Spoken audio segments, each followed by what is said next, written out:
আচ্ছা, চাহিদা রেখ এই টপিকটা বোঝার জন্য একটা গল্প দিয়ে বোঝা যেতে পারে। গল্পটা এমন যে তুমি মনে করো বাজারে গেলে, বাজারে যাওয়ার পর তুমি দেখলে একটা জিনিসের অনেক দাম।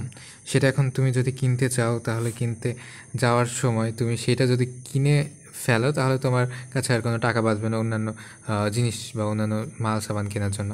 তাহলে তুমি সেটা তো কিনবা না, তাই না? তাহলে এখানে কি হলো, এখানে এমনটা হলো যে কোনো কিছুর দাম যখন বেড়ে গেল তখন তার চাহিদা চাহিদা কী হয়ে গেল, চাহিদা কিন্তু কমে গেল।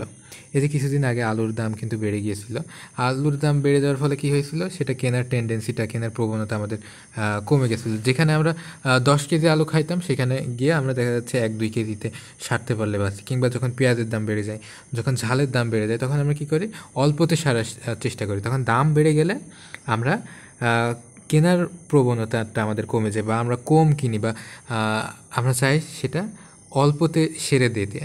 ঠিক আছে? তো এটা আশা করি বুঝতে পারছো যে কোনো কিছুর মূল্য বা কোনো কিছুর দাম কিসের উপর নির্ভর করে। কোনো কিছুর দাম নির্ভর করে তার চাহিদার উপর, কিংবা কোনো কিছুর চাহিদা নির্ভর করে তার দামের উপর।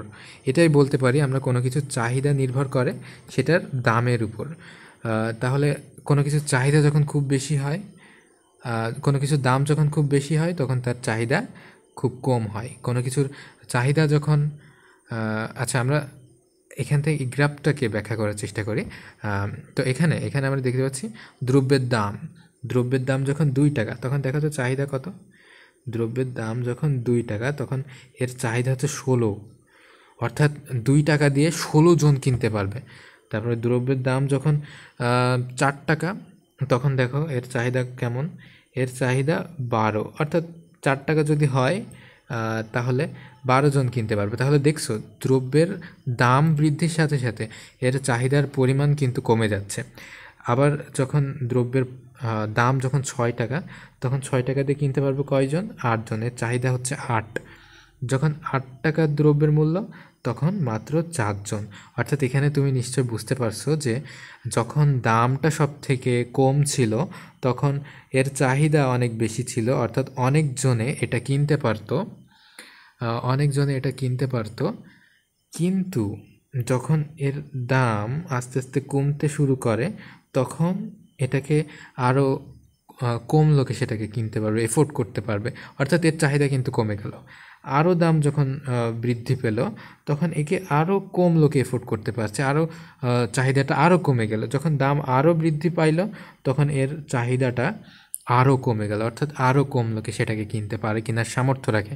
তাহলে এখান থেকে আমরা এই গ্রাফ থেকে এটাই বুঝি যে যখন কোনো কিছুর দাম যত বেশি হয় তখন তার চাহিদার পরিমাণ কি হয়, আস্তে আস্তে কমতে থাকে। এখানে ছবিটা বোঝার নিয়ম এটাই যে প্রথমে দাম সবথেকে বেশি দামে কিনতে পারে মাত্র কম লোক, কিন্তু দাম যখন আস্তে আস্তে কমছে, অর্থাৎ যত নিচে নামছে তত দাম কমছে, যত দাম কমছে এই রেখাটা তত নিচে নামছে, এবং এর চাহিদা বা ক্রেতার সংখ্যা কি হচ্ছে, তত বাড়ছে।